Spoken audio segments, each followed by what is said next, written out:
Assalamualaikum warahmatullahi wabarakatuh. Alhamdulillah, salatu wassalamu ala rasulillah, Sayyidina Muhammad ibn Abdillah wa ala alihi wa sahbihi mawalah ma ba'd. Yang kami hormati Bapak Rektor UIN Has Jember, Bapak Profesor Dr. Haji Babun Soeharto SIMM, Bapak Wakil Rektor 1, Bapak Profesor Dr. Haji Miftah Arifin MAG, Bapak Wakil Rektor 2, Bapak Dr. Muhammad Khotib MM, dan Bapak Wakil Rektor 3, Bapak Dr. Haji Afnizen MM, Ibu Kabiru yang saya hormati, Bapak Ibu Dekan Fakultas Tarbiyah, Fakultas Syariah, Fakultas Dakwah, dan FEBI, serta Usruddin Adab dan Humaniora, Bapak Ibu Panitia PBAK yang saya hormati, kawan-kawan mahasiswa baru, selamat saya ucapkan bisa bergabung dengan kami di UIN Has Jember. Tentunya perlu bersyukur kawan-kawan bisa diterima di UIN Has Jember. Jadi kawan-kawan mahasiswa termasuk yang beruntung. Dari 18.000 peserta, kemudian yang diterima hanya 3.600 mahasiswa. Semoga ini menjadi syukur kita dan motivasi kita untuk berproses di UIN Has Jember. Bapak Ibu yang saya hormati, kawan-kawan mahasiswa, alhamdulillah pada siang hari ini kita bisa bertemu dalam materi dari LP2M, Lembaga Penelitian dan Pengabdian kepada Masyarakat. Tentunya ini menjadi informasi penting bagi mahasiswa baru karena memang harus dilakukan pelaksanaan penelitian dan pengabdian kepada masyarakat oleh mahasiswa. Yang kedua, selawat dan salam mudah-mudahan tetap tercurah limpahkan kehadiran kita baginda Rasulullah Muhammad sallallahu alaihi wasallam. Tentunya berharap kita selalu mendapatkan siraman syafaat dari beliau, Nabi Muhammad SAW. Baik, kawan-kawan mahasiswa baru yang saya hormati, kami dari LP2M ingin menyampaikan program kerja kita untuk mahasiswa baru tentunya. Sebelum masuk pada materi-materi di LP2M, kami ingin menyampaikan tentang visi daripada LP2M. Bahwa visi kita di LP2M adalah lembaga penelitian dan pengabdian kepada masyarakat yang berkarakter keindonesiaan dan berperspektif Islam Nusantara. Jadi visi kita adalah lembaga penelitian dan pengabdian kepada masyarakat. Dua kegiatan ini yang kita lakukan selama ini, baik untuk mahasiswa termasuk untuk dosen. Kawan-kawan mahasiswa yang saya hormati, ada beberapa program pengabdian kepada masyarakat yang sudah kita lakukan selama ini untuk mahasiswa kita, walaupun memang sebelum menjadi peserta KKN, saya ingin menyampaikan sejak awal bahwa syarat-syarat nanti mahasiswa kita yang baru ini untuk bisa menjadi peserta KKN itu harus minimal sudah bisa menyelesaikan 100 SKS. Dan yang tidak kalah penting saya kira, bagaimana mahasiswa kita nanti ketika mau daftar pengabdian ataupun KKN itu harus memiliki sertifikat baca tulis Al-Quran. BTQ, ini yang paling penting. Saya sampaikan di awal, kenapa kok harus BTQ?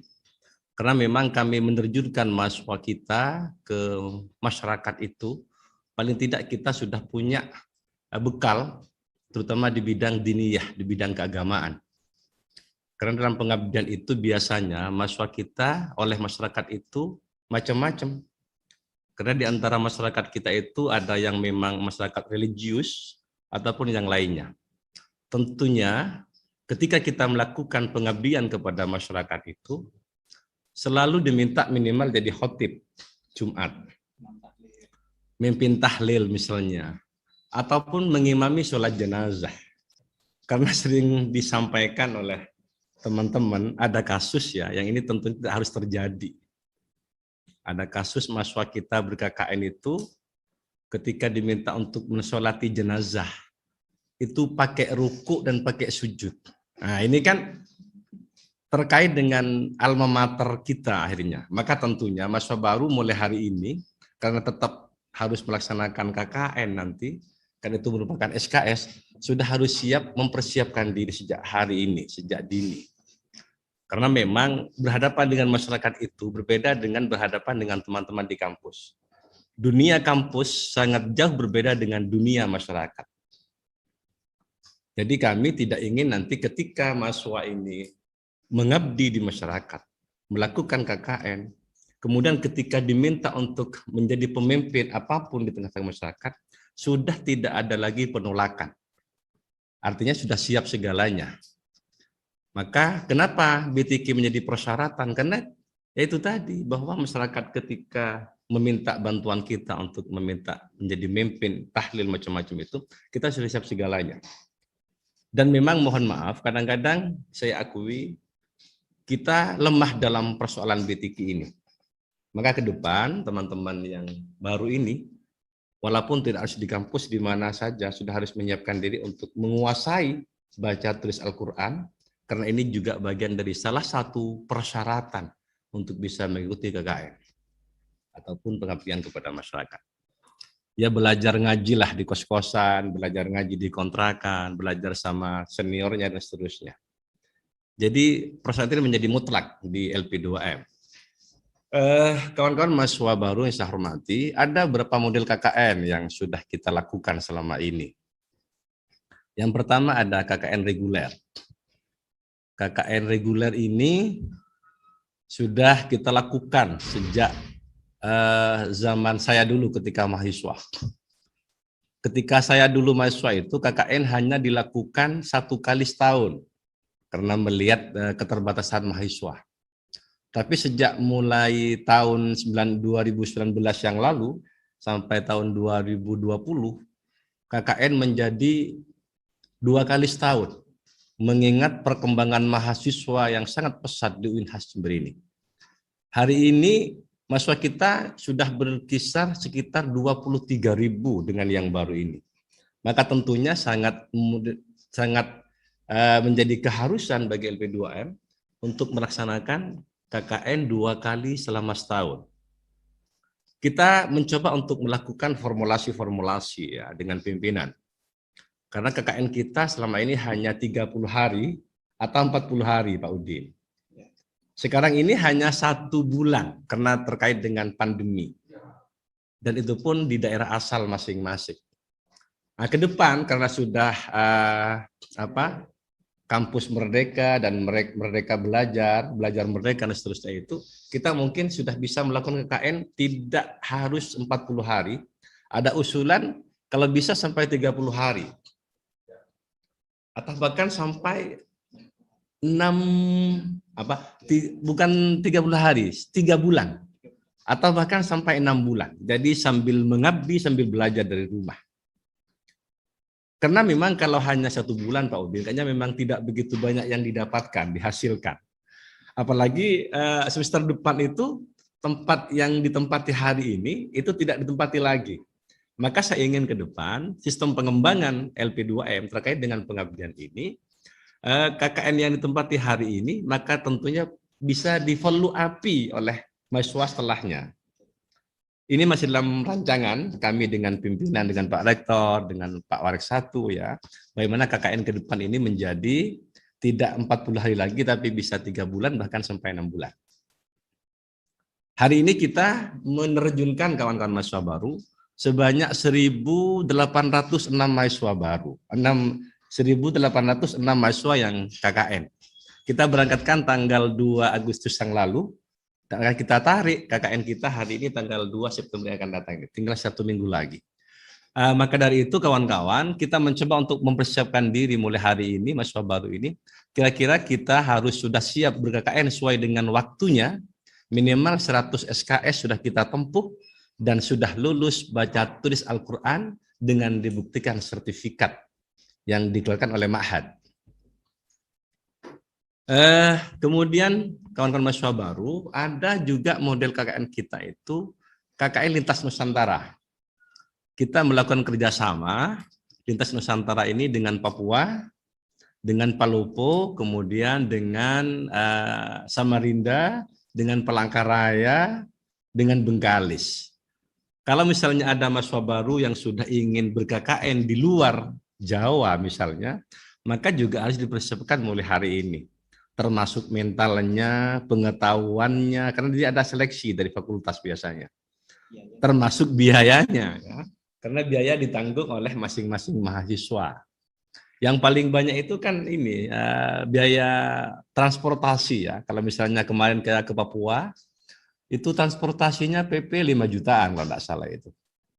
Karena pada tahun 2019 kita menerjunkan mahasiswa KKN ke Papua, ke SKO, kemudian ke Raja Ampat dan Fakfak sebanyak 10 orang kalau tidak salah waktu itu sangat membengkak sekali biayanya. Maka tentunya mahasiswa baru yang ingin ikut KKN Lintas Nusantara sesuai dengan yang sebutkan tadi itu ada di Papua, di Palangkaraya, di Bengkalis, Palopo dan Samarinda sudah siap hari ini, siap biayanya, siap ilmunya mungkin. Karena memang tidak sama antara situasi dan kondisi Jawa dengan luar Jawa berbeda. Apalagi di Papua, pengalaman saya kemarin itu kan bahasanya ya berbeda, situasinya berbeda, dan seterusnya. Dan kami sangat welcome, LP2M welcome kepada teman-teman mahasiswa, siapapun nanti ingin ikut KKN Lintas Nusantara, kami terbuka, dan itu melalui fakultas masing-masing untuk kemudian dilakukan seleksi. Itu Lintas Nusantara ya. Kemudian yang ketiga ada KKN kolaboratif, ada KKN paguyuban ya, paguyuban. KKN paguyuban ini atas MOU antara rektor kita dengan Ibu Gubernur Jawa Timur. Karena KKN paguyuban itu hanya lingkup Jawa Timur, baik PTKIN ataupun PTN. Jadi keagamaan negeri dan perguruan tinggi negeri. Misalnya di sini ada UNED, kemudian ada Winhas. Di Malang ada Unibrau, semuanya lah. Di Jawa Timur itu melakukan MOU dengan masing-masing rektor dan gubernur kita itu untuk melakukan KKN kolaborasi atau KKN paguyuban, dan kita sudah menerjunkan pada tahun 2019 di UIN Malang kalau tidak salah sebanyak 8 orang. Jadi kawan-kawan mahasiswa baru banyak model-model KKN kita ke depan yang tentunya teman-teman harus sudah mempersiapkan diri. Apakah saya akan cukup ikut KKN reguler di Jember? Kalau di Jember saya kira kita sudah melaksanakan KKN tidak hanya di Jember tapi di Tapal Kuda. Ada 5 kabupaten yang kita tempati hari ini ya, ada di Lumajang misalnya kemarin, ada di Situbondo, ada Bondowoso, kemudian ada Jember, ada Banyuwangi. Atau ikut Lintas Nusantara. Termasuk mungkin ikut KKN paguyuban lah, paguyuban. Silakan nanti teman-teman mahasiswa mempersiapkan diri. Kemudian ada KKN 3T. Terdepan, tertinggal, dan terluar. Ini kawan-kawan kemarin hanya di Ambon dan di Nusa Tenggara Timur, Pak Udin, yang melaksanakan KKN 3T. KKN 3T itu di Nusa Tenggara Timur, kemudian di Ambon. Itu pun hanya diikuti oleh 58 mahasiswa dari perwakilan 23 perguruan tinggi se-Indonesia. Kami masih belum bisa melakukan. Jadi banyak model KKN yang harus kita persiapkan ke depan dalam rangka pengembangan pengabdian kita dan penelitian kita di LP2M itu sendiri. Kalau di paguyuban kemarin sudah kita banyak diskusi ya, kemudian banyak berkoordinasi dengan Bu Gubernur di Jawa Timur. Yang menjadi bidikan misalnya terkait dengan KKN paguyuban itu adalah pulau-pulau yang ada di Sumeneb. Ketika kami berkoordinasi dengan teman-teman di Jawa Timur itu, di Sumeneb itu banyak pulau yang patut dan layak untuk dijadikan sebagai tempat pengabdian. Ya. Ada di Masa Lembu, kemudian ada di Kangian, ada di Pulau Raas, ada di Pulau Sepudi. Sehingga teman-teman diterjunkan ke sana, paling tidak bisa menyapa masyarakat sekaligus bisa mengabdikan dirinya, bisa mengaktualisasikan keilmuan di masing-masing perguruan tinggi di tengah-tengah masyarakat itu. Karena kalau Sumeneb, Diras, Kangian, Sepudi, dan Mas Lem itu sangat jauh dari kota Sumeneb. Sehingga kalau disentuh oleh mahasiswa itu mungkin ada perubahan-perubahan dari segi bagaimana pemahaman terhadap keilmuan, kesadaran pada tingkat pendidikan dan seterusnya. Maka ke depan saya kira perlu ada inovasi-inovasi lah. Di LP2M kita akan terus mencoba untuk mengembangkan diri dan seterusnya. Jadi ada beberapa model pengabdian kawan-kawan mahasiswa baru yang perlu kita siapkan ke depan, dan kalian semua sudah harus mempersiapkan diri. Saya harus milih KKN yang seperti apa. Kalau menurut saya cukup cukup di tapal kuda aja karena memang tidak begitu banyak biaya. Tapi tidak menarik, tidak ada komunikasi dengan orang luar. Tapi pengalaman baru kalau saya ke Palangkaraya itu, bahkan kemarin ke Palangkaraya, teman-teman mahasiswa 4 orang dikirim ke Barito. Kita tahu Barito di situ, bagaimana teman-teman mahasiswa bisa berkomunikasi, berkenalan dengan orang luar. Bahkan mohon maaf kawan-kawan mahasiswa baru, tidak sedikit mahasiswa kita itu ketika KKN di luar itu kecantol dengan orang sana. Ini kan bukan tidak hanya menambah pengalaman baru, menambah keluarga baru gitu ya. Jadi saya kira silakan teman-teman mahasiswa baru memilih saya harus ikut KKN yang mana. Juga mahasiswa ada penelitian RKM. RKM ya, riset kolektif mahasiswa. Nanti mahasiswa juga punya kesempatan untuk melakukan penelitian. Kemarin LP2M mengirimkan 60 mahasiswa untuk melakukan riset kolektif mahasiswa di Baban Timur, di Paceh, Silo ya, Silo. Mereka ingin melakukan penelitian sesuai dengan prodi masing-masing. Kalau tarbiyah mungkin meneliti tentang pendidikannya seperti apa di masyarakat bawah itu. Kalau ekonomi mungkin seperti apa ekonominya, kemudian usuluddin bagaimana pemahaman agamanya, moderasi beragama dan seterusnya. Jadi saya kira nanti banyak yang harus kita siapkan oleh mahasiswa baru terkait dengan penelitian dan pengabdian ini. Tidak cukup kita sampaikan di forum ini, kawan-kawan mahasiswa baru, nanti kita mungkin bisa koordinasi di luar forum ini. Kalau butuh saya di LP2M, pasti kita ketemu. Kita lebih banyak koordinasi, diskusi di ruangan kami di LP2M kalau ada hal yang perlu dibicarakan. Mohon maaf, kawan-kawan mahasiswa baru, terima kasih atas perhatiannya, walaupun melalui virtual, tapi tidak mengurangi semangat kita untuk melakukan PBAK. Semoga semuanya mendapatkan ma'unah dan ridho dari Allah Subhanahu wa taala. Terima kasih, mohon maaf, hadanallahu wa iyyakum ajma'in. Wallahul muwaffiq ila aqwamit thoriq. Assalamualaikum warahmatullahi wabarakatuh.